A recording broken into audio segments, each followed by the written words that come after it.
Right now, as you're watching this, yes, you. Don't worry, nothing is behind you. Probably.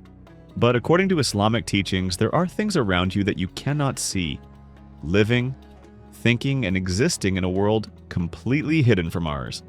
They are called Jinn. But what most people don't realize, not all Jinn are the same. Some have structured lives like communities.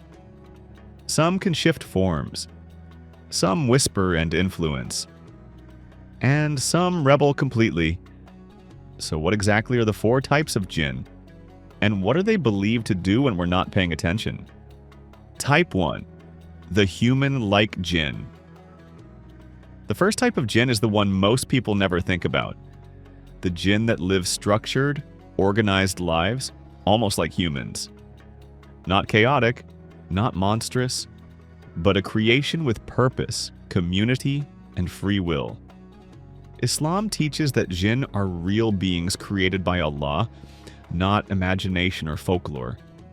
The Quran says, "And he created the Jinn from a smokeless flame of fire." 55:15. Just like humans were created from clay, Jinn were created from fire, meaning they are part of the same universe, just in a different form. And because they have free will, scholars describe them as having families, groups, communities, even societies. The Quran even addresses them collectively. O company of Jinn and humans, 55:33. This shows they are not isolated creatures. They exist in organized groups with structure and identity. But here's the part that changes everything. Indeed, he and his tribe see you from where you cannot see them. 7:27. This means they live in a parallel dimension, moving around us, existing near us, yet completely hidden from our eyes. Some narrations mention that they have their own environments, their own resources, and their own world. One that overlaps with ours but remains unseen.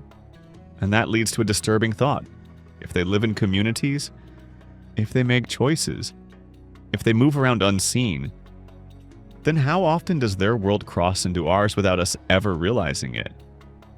Type 2. The shape-shifting Jinn.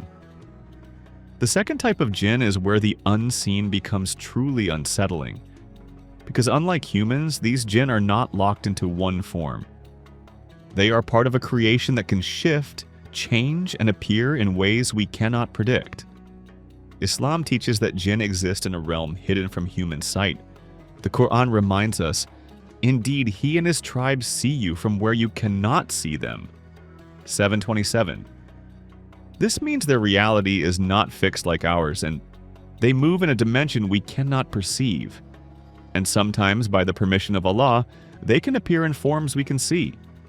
In authentic narrations, scholars mention that Jinn have been seen in the form of snakes, dogs, shadow-like figures, or other animals in rare cases. The Prophet, peace be upon him, even instructed Muslims to warn snakes in their homes before harming them, because some Jinn may appear in that form. This isn't superstition. It's a reminder that the unseen world is not static. It can interact with ours in ways we don't fully understand. And that leads to a disturbing thought. If a being can change its form, if it can appear as something familiar, then how would we ever know what is real and what is hidden? This is why Islamic teachings emphasize remembrance of Allah, protection through prayer, awareness, not paranoia. Because the danger isn't in seeing something strange. The danger is in forgetting that not everything is what it appears to be. Type 3. The mischievous whisperers. The third type of Jinn is not about shape or appearance.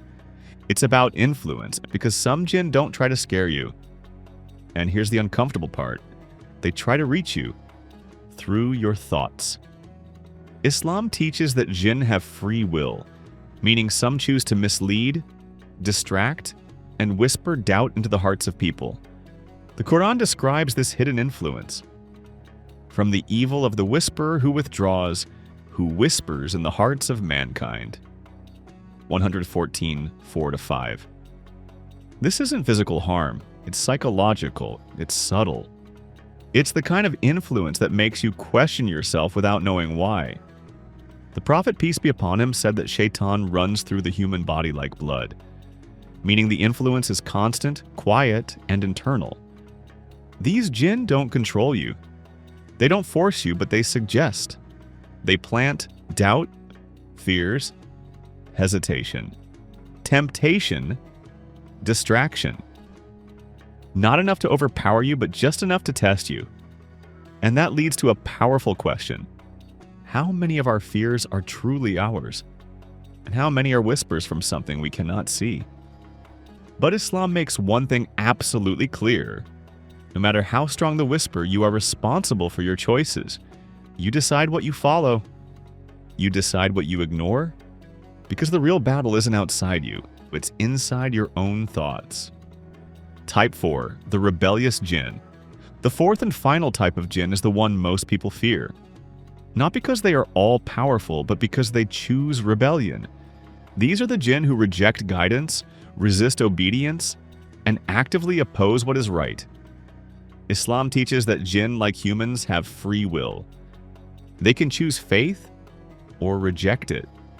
They can choose obedience or rebellion. The Quran says, "And among us are the righteous, and among us are others not so." 72:11. This means the jinn are not one single force. They are divided just like humanity. Some follow the truth. Some turn away from it. And some go even further, choosing corruption, deception, and harm. But here's the part most people misunderstand. Even the rebellious jinn, even the ones associated with Shaitan, do not have absolute power. They cannot override your will. They cannot force your actions. They cannot control your destiny. Their danger lies in their intent, not their strength. They mislead. They deceive. They push people toward darkness, not by overpowering them, but by influencing them. And that leads to the real question. If these beings exist, if some choose obedience and others choose rebellion, then the real battle isn't about them. It's about us, about the choices we make in a world where the unseen exists. Because in Islam, fear is never the goal. Awareness is. Protection is. Faith is. The unseen may exist around you, but your actions, your discipline, and your connection to Allah are what truly define your path. So now you've seen the 4 types of jinn described in Islamic teachings. The structured ones who live in hidden communities, the shapeshifters who can appear in different forms, the whisperers who influence thoughts, and the rebellious ones who choose harm and disobedience. But after everything we've covered, the most important lesson isn't fear. It's awareness.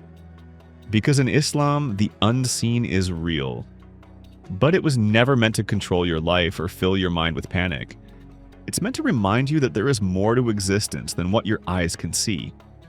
And at the same time, your choices, your discipline, and your connection to Allah are what truly shape your path.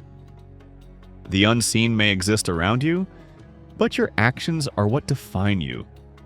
Now, I want to hear from you. Did you know these 4 types of jinn before this video? I'm genuinely asking you. Not the algorithm, not the audience. You. Which type surprised you the most? And do you think people today underestimate the unseen? Overthink it? Drop your thoughts in the comments. And if you want more deep Islamic explanations like this, make sure you subscribe, because the next video might change how you see everything you thought you understood.